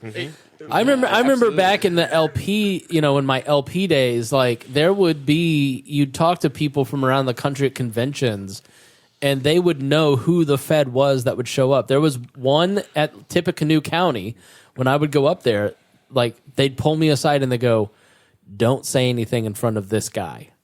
Like, because the couple of the people who were in that county party were like militia people. And so there was always one guy who came every couple, 2-3 months to their meeting, and everybody knew who he was. So it's just been a thing forever. Yeah. So it's that kind of stuff that they want investigated, and they really like want to crack down and go like, what are you doing to cut down on dissent? We used to play that game at Pork Fest. Yeah. Let's find the Fed. Who can find the Fed first? Because the Fed usually does show up, especially at Pork Fest. And I think even if you really want to know, like if you're really paranoid about this stuff, you really let it help you out. There's a book called Rats. I forget the author of it. It's free out there on the PDF. It's called Rats. It's how to deal with agent provocateurs, undercover people, how to spot them, and what to deal with them. I will tell you, like, first off, if you think you have like a Fed or something in your midst, the best thing to do is to just stop communication. Do not think you're smarter and think you can feed them information. Do not do that. If you really think they are, just move away. Just walk away. Erase your computer and walk away. Most of the people listening to this podcast are not being investigated or watched by the FBI. Well, It's usually the Yeah, it's people just Paul. like Adam Kokesh back in the day who was like bringing weapons to fight the man in 2014 on the lawn of the Capitol had feds in his circle. But most of you are not being watched by the FBI. Yeah. But if you are, Yeah, there's not that many agent provocateurs. No, they don't have that many people. I mean, Right. There's only Not so even. many. It's like it's constant surveillance. So everybody's watching everybody. It's like at some point you have to go. There's not enough people to watch everybody. There were 527 false flags last year alone. Yeah, and most There's not that many paid actors. Yeah, and the best data engineers actually can go through and come through this data are working for a lot of the like Fortune 500 companies that are out there. Google, It is really hard to find a good data engineer. Like I've worked for several companies that just taken ones and just trained them, or like, oh, you get 2 years experience, good enough, we'll teach you. Most of you are not dangerous enough to. And that's to be. that's the thing too, is that you get into that space with people who see that conspiracy around every corner. It's the FBI's done this. The FBI's done this. It's like they're doing some things. Don't get me wrong, but they're not doing everything. Some of the stuff you see happening is happening. Yeah. They also do some BS things too, because they are certain people they want to go after because they believe they either have information or they can try to squeeze or use people around that. Talk about Ian. Yeah. I don't know if he's guilty or not, but what's happening with Free Talk Live? All right, so everyone probably long-time institution in the Liberty Movement is Free Talk Live. Ian Freeman, Free Talk Live was nationally syndicated radio show. Nationally syndicated radio show has been on the air for over a decade. Free State Project. We are on LRN.fm. Yep, we are on LRN. It's a great radio station. They even had like satellite beaming Liberty content into Africa and on free to play satellites around the globe, spreading the voice of Liberty out there. I've been to several different conventions. Like I've been to Convention, there with the Keenshire. It was great stuff. But Ian was, and the Crypto 6, a lot of people have probably seen like the Crypto 6 Just want you to know, while Harry's going, Reinhold and I are both going to the bathroom separately, but we're both getting up from the table while Harry talks. Wow. Paul, you've got control of the program. Producer Paul. Okay. All right, so the Crypto, so everyone probably has seen like the Crypto 6 movie or maybe have seen like the Support the Crypto 6. Riveting movie. It was at least better than AOC's movie. So basically, the Crypto 6 had set up a Bitcoin exchange in Keene. It was really small. Well, not Bitcoin. It was just more cryptocurrency to help people. Scoot up, please. Scoot up. Scoot up. Thank you. I thought you were losing weight. Anyways, we were. Where was I? So it was helping people out with cryptocurrency in New Hampshire. It's been happening for years. Like this where you get like, the pizza day, stuff like that. They actually made Bitcoin actually come from the digital space into the real space. That happens in New Hampshire. These are the people that are doing this thing. They basically got hit on money laundering charges because people were calling into New Hampshire and calling elderly people, setting up a scam.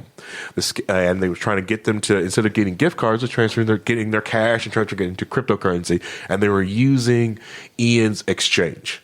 So people would go, and since Ian it made his exchange very easy for people because, no matter how easy Bitcoin crypto has gotten, there is still no grandma adjust button with it. So he was mostly acting almost like a bank. You sit there, you help them out with their wallet, give them their cash, and helping these people get onto crypto. But people were using Ian's exchange to scam other people in New Hampshire. And the FBI alluded that, well, you're a money launderer. Holy shit, he's not done yet? Well, I mean, he had to stop like 7 times. Yeah, they basically convicted him of money laundering and running an unlicensed exchange. So basically, you have to spend this massive federal license and have all these different records in place if you wanted to do all this, which is just people exchanging money for tokens or math, especially for something that the United States government doesn't even consider a currency. They consider Bitcoin and crypto as assets. So basically, someone just taking assets like that into turning into as much money. as I'm not into Jeremy Kaufman, but they've gone after his company. What is his video exchange? Not library. What is it? I think it's library. Is it right? library? Yeah. And he's being targeted by the government for the same thing. And they're going after the worst thing about the Ian's case is that all these people, the other people that they brought in to testify on the case, they were distraught to find out the FBI is just going after Ian. They're not going after the scam artist. One of the ladies that was there at the trials was talking about, I am in contact with the scam artist still. They're still contacting me. What are you doing? No, we're just doing this. We're going after Ian. And that is it. And the investigation is over. They're done. They are walking away from the thing. They're not going after the scam artist. They're just going after Ian. And that's the BS stuff that people get tired of the FBI. It's like, so you can actually get the bad person? No. Because they've been going after, they wanted Ian for decades. They've been wanting to get Ian on something. I don't know what.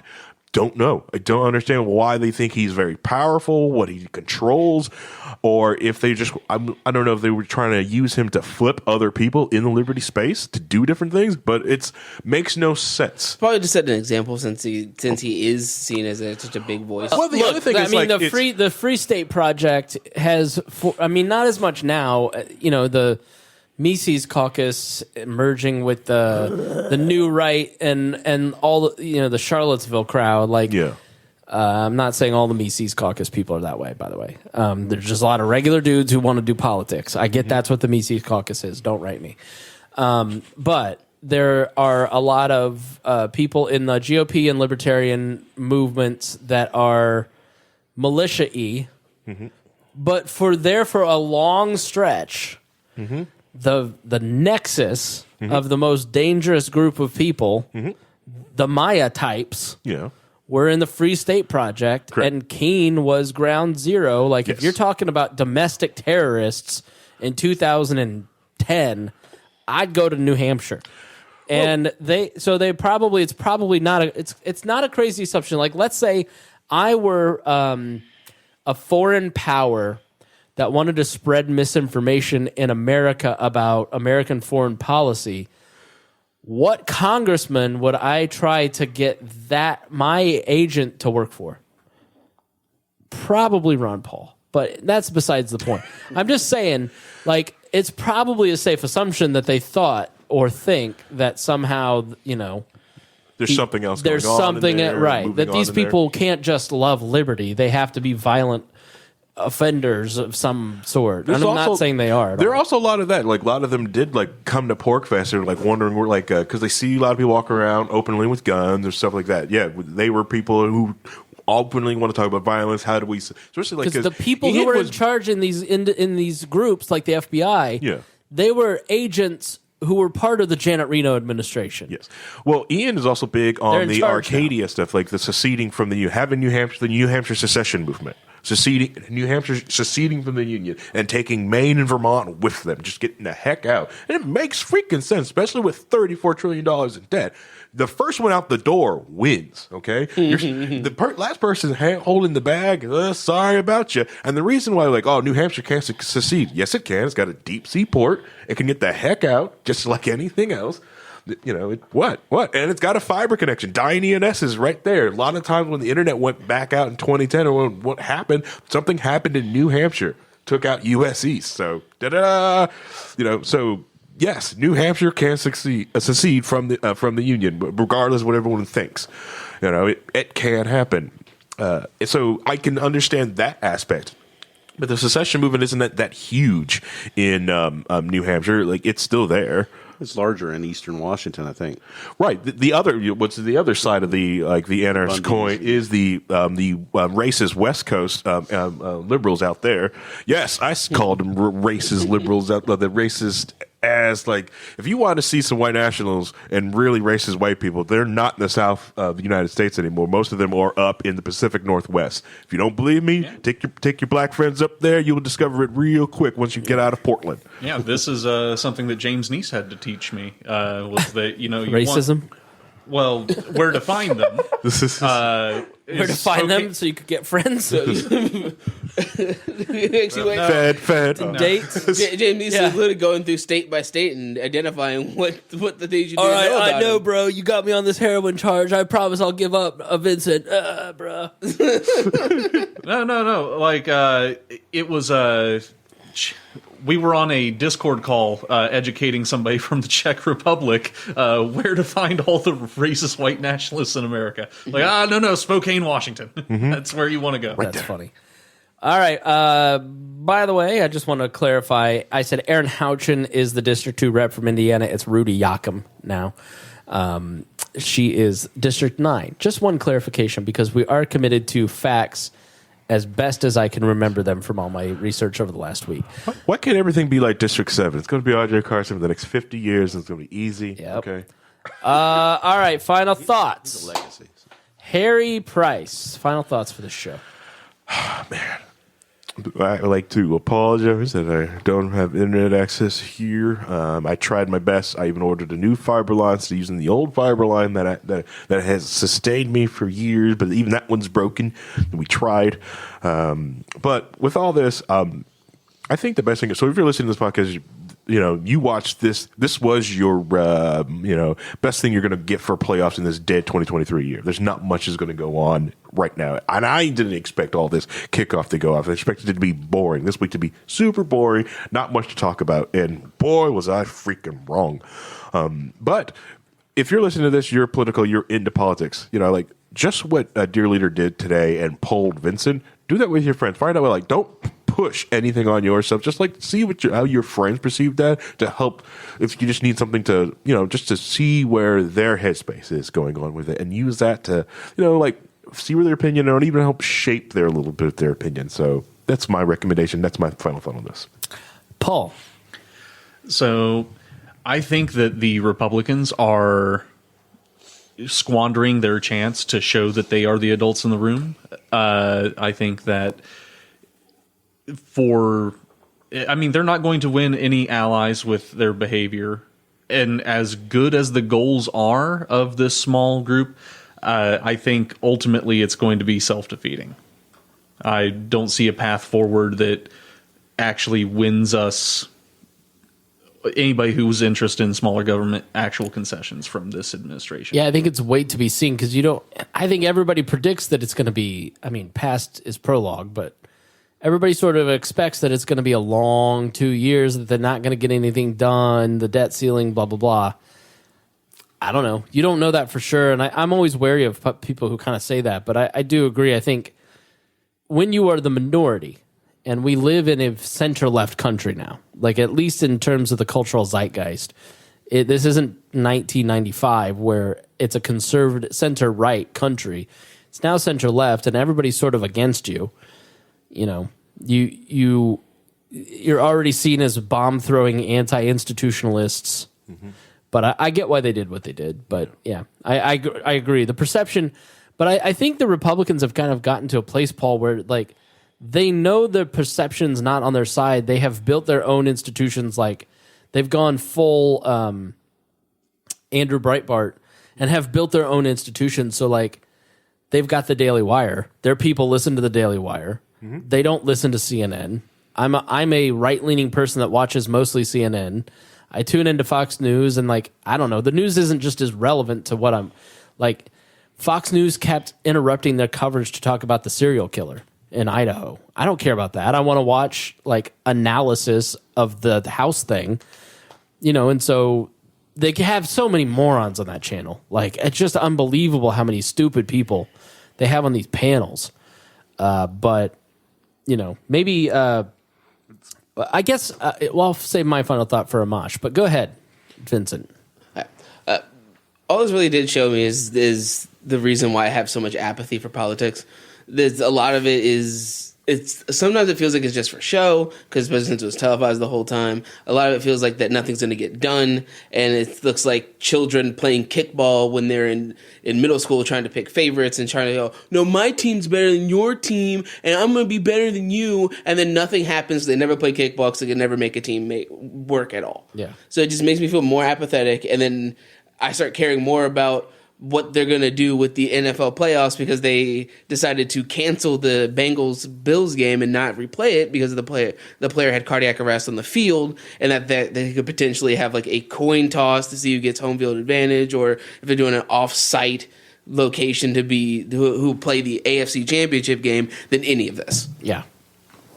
Reinhold? And I guess the Indianapolis was selected as a possible place, and they said they no. asked, yeah. Well, they had It kind of sucks, but Indianapolis has made its bones as a convention city and hosting big events really well.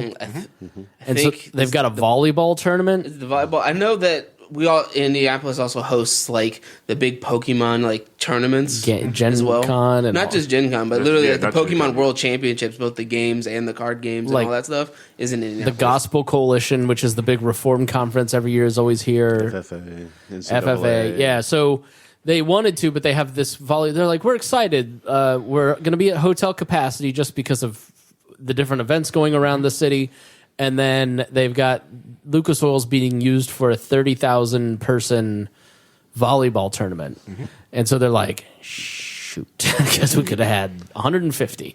But it is what it is. I suggested just moving up to Carmel. It's probably the exact same stadium. Okay. So I kind of am on the opposite side of Vincent because I think that it was getting me more involved in watching what was happening. Is like, okay, now I want to know who's talking to who, how is this happening, what deals are being cut, what's going on behind the scenes. There's still a lot of stuff that went on behind the scenes that was not visible on the camera. I'm way more interested in Congress this week than I've been in years. And I just find it interesting I was reading through the rules package going, oh, okay, and finding things in there and just being like, okay, I see what they're trying to do. And that's where I get excited with politics, is that part of it. And what I find interesting is a lot of people think, oh, if we just didn't have a government, we wouldn't have politics, and we wouldn't, have this situation. I'm like, no, you're still going to have decisions that have to be made about things that are common to everybody in a location. They're still going to have to talk and deal and make concessions and agree to live in peace with each other. It's nerd drama. And so there's always going to be, that's still politics. It's still happening. So all we're doing is we're seeing it codified and rules put around it inside of a political structure like this. Is it maybe the best or not the best way to do it? I don't know. I mean, that's hard to say. But I guess if you compare you and Vincent, right? Like, people watch sports because they don't take it that seriously. It's a game, right? I think to people like Reinhold and I, we're into, like, I'm watching last night like I'm watching a sporting event, right? I don't take it as seriously. Like, I know the consequences of government are life and death for millions of people. So it is very serious.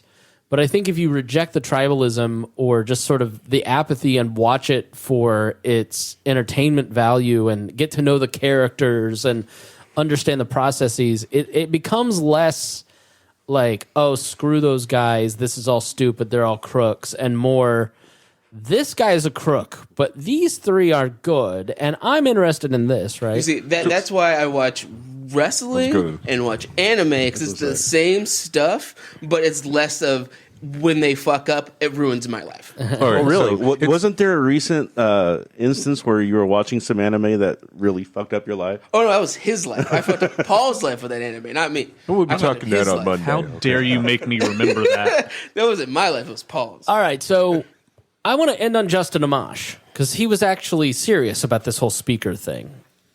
Here's... you guys can give your opinion in a second, but here's where I'm at with Justin Amash. There isn't a person, probably on Earth, that I agree with politically more than Justin Amash. Like, I'm a constitutional conservative. I'm a libertarian. I believe more in Hayek than Rothbard. Like, I think Justin Amash is a brilliant person. I think he's an excellent messenger. I think he's bipartisan without being compromising.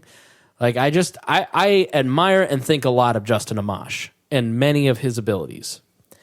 I have been disappointed repeatedly by Justin Amash. I'm not going to betray confidences, but I sort of gave him a pass when he dropped out of the presidential race because he couldn't win and didn't want to do it the way he wanted to do it. But it was the first time in a pattern that I have seen behind the scenes of Justin Amash not wanting to lead because it didn't benefit him. And I don't know why you would elect him as Speaker of the House when he can't even organize a caucus in the Libertarian Party.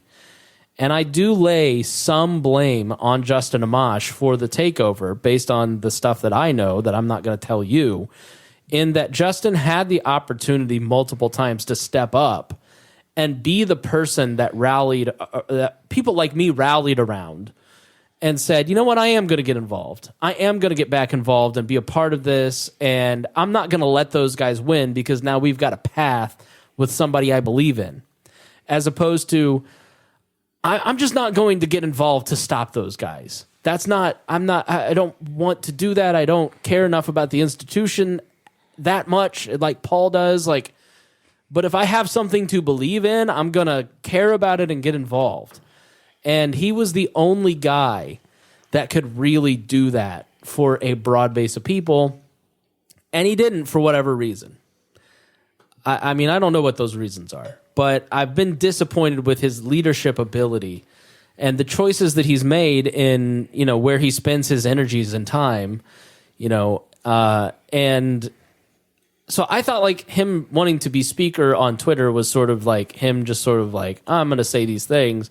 But then he showed up and it was just sort of like a little bit desperate and weird. And I think it was a ploy for attention because he's planning something.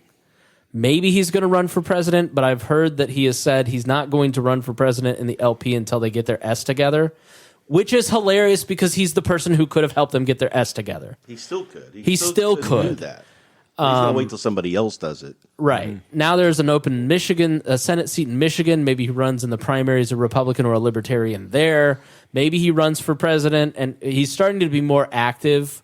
I've seen agents of Justin Amash start to post more in groups and promote him a little bit more, so maybe he's got something going on. But I don't think that people in his camp or him understand that the people who would be natural allies to him, like my audience, like the Prags of old, not the Prags, I mean, even the Prags of the Joe Bishop Henchman era are very salty, more salty than I am. But people who had been involved 10, 20 years ago who just don't see a point in getting involved in Libertarian Party politics, he could have given us a reason. He chose not to, for whatever reason. He will have to explain that. And I think he thinks he can ride in on a white horse and just win a nomination without any kind of grassroots team when the party is fundamentally transformed by a group of people who have their own organization, and the opposite doesn't exist because they collapsed and disappeared because he didn't step into that vacuum. So I think the slog is going to be a little bit harder than Justin thinks. And being on Glenn Greenwald's podcast and Michael Malice's podcast every once in a while to get his name out there does not mean that you have the grassroots support to win in the delegation at a convention. He said on the Fifth Column podcast, like his dream job is speaker. So I believe that. Like he wants to return the process to where it needs to be. I'd love to see him speaker, but I felt like it was a very like tone deafy type thing, and he's not reading the political room because he gets a lot of very reasonable right attention and credibility in media circles. If he had run for president, he would have been on Meet the Press every weekend and had been a contributor these last 4 years. But he made choices to not do that stuff. And, when I talk to people across the party, I'm not speaking for myself because I don't care that much. I'm telling you as an analyst what I hear about where he's at and why Chase Oliver was drafted, because they don't trust Justin to be reliable. But I think he thinks, well, I'm Justin Amash. They'll get over it. That ain't how libertarians work, is it, Paul? Maybe you've heard something different. You're far more active in the party than I am. You tell me what you think. So I've not heard much other than he is not looking at 24. But what I will say is if he was upset... He's not looking at 24. Let me interrupt you there. Neither is anybody else you think might run for president, except for Chase and except for Dave Smith, apparently, who has his own very real issues with even his own people in terms of how he has treated them. And I think there has been some sort of deal cut with people that might want to run for president and not running in 24. And I would just not be surprised if that there have been conversations with Dave Smith that they're not going to run because they don't want to challenge him. Again, an abdication. But the thing that I'm observing is he didn't run in 2020 because he didn't. It was the pandemic. Well, he couldn't run the campaign he wanted. Yeah. So you're going to be hands off for the next 8 years minimum, and not build the party into the machine that can run you into the presidency. Or delegates, or a caucus. Or speaking at conventions is fine. Nice. Very nice of you. The thing is, like, we have no chance of taking the presidency. And if you think that you're going to take the presidency, you have to build that machine first. So build the machine, please. Yeah. Anybody. We're desperate. I've desperately wanted to support Justin Amash, and he has let me down at every turn. You know, so I'm not sour on him. I understand that there were reasons why he didn't pursue the campaign in 2020. I just would like to see more investment from the people that are demanding something change. And quit being cagey about it. Tell everybody what you're doing and let everybody rally around you instead of the old, oh, I'm just thinking about it. Or And as much as I have criticisms for the current administration in the LP, I have just as much anger and animosity for the people that have just decided to take their ball and go home and not actually fight the fight in the conventions for the heart of this party that you claim means so much to you. Show up and do something. Yep. I think for those of us, it doesn't mean anything anymore, Paul. Like, I love the people. I love going to Libertarian Party events because my friends are there.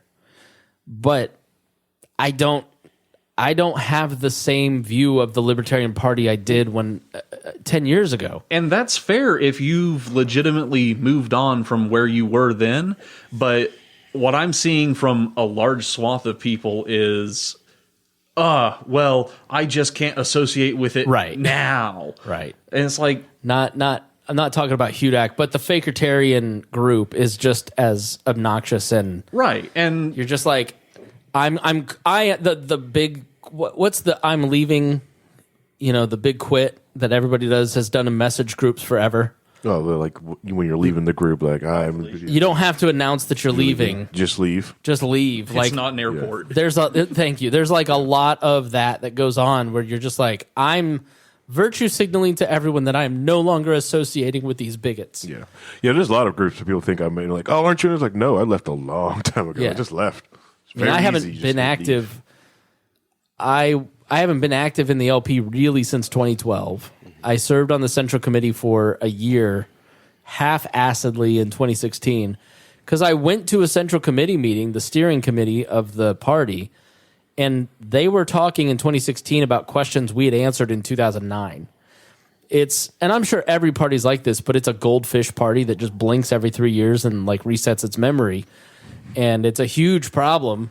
And I thought I could be some institutional knowledge. I wasn't very effective, and it just, they don't care about institutional knowledge. They want to. They think that they have the better idea, and they're going to do it the right way. And that was the problem with the people who came in, recently, is that they pushed out all the people who had been there for years and had done that. We've done this before. We've had this exact same thing happen before. It failed because of reasons. We know what the reasons are. We're trying to explain it to you. Oh, shut up. Get out of here. That happens in every party. It happens in the GOP. My Republican friends will tell you that resetting of the memory is so bad. Well, you guys had no good documentation. You had no training manuals. You guys had nothing. We did. They came in and had to create all that stuff. I created all that stuff. He's talking about the... Well, there's a recent thing that they were saying that never happened. It chaps my ass. Like there's no training, there are no manuals, and I'm like, okay, here's the manuals from the last 50 years that I have hoarded because I'm a hoarder. Well, did we make sure to get those archived with like somebody at National maybe? Karen Ann asked for. He's so offended. He's so upset. So I have a Google Drive folder of all of those historical documents, of all the training manuals, all the manuals at the state party I made, all the video trainings, all of it. I have it all in a Google Drive. You can go to Libertarian Training Center, or no, that's what it used to be called.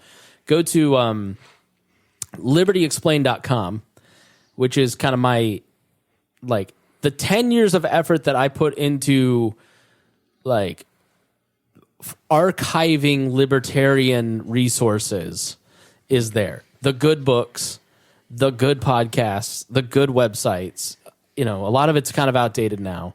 All the trainings that I had found and collected over the years, there's a Libertarian Training Center. What's the PDF website that everybody reads? I forget. Slide Deck, or I forget, but it's on there too, right?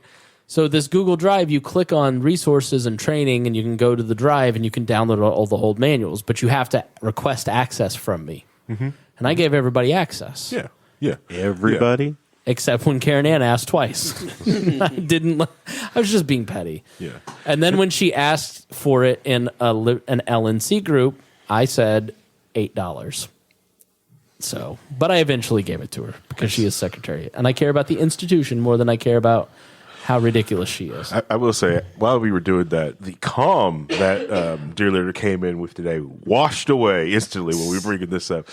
He was immediately like, why did you remind me of this misery? And I think we got one blood vessel to pop in his eye. All right. So that's enough of this shit. All right. Thanks so much for joining us here on the program. If you got something out of it, please share with your friends. You can share the timestamp of when we got to the real information, so people aren't like, who's this stranger bitching about his hard-boiled eggs?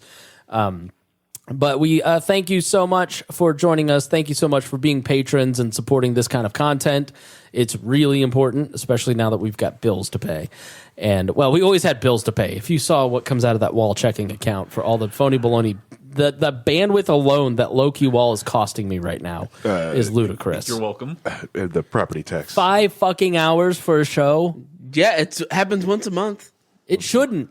It's in Ryan's contract. It's his fault. How do you have that much to say? Even I don't have that much to say. Dude, we talk about all this stuff, dude.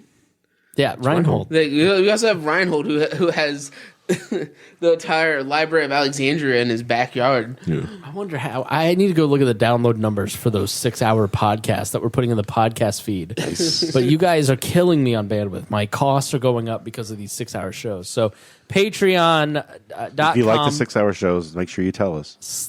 / We Are Libertarians, and you can support the network. And don't forget to remind Spangle that Fake Live is not okay. And my dependents here that I have that I can't claim on my taxes. All right, thanks so much for joining us. Thank you. We really appreciate you. We love you, and we'll see you again soon. This podcast was produced and edited by Chris Spangle and Leaders and Legends LLC. If you're interested in starting a podcast or taking yours to the next level, please contact us at leadersandlegends.net.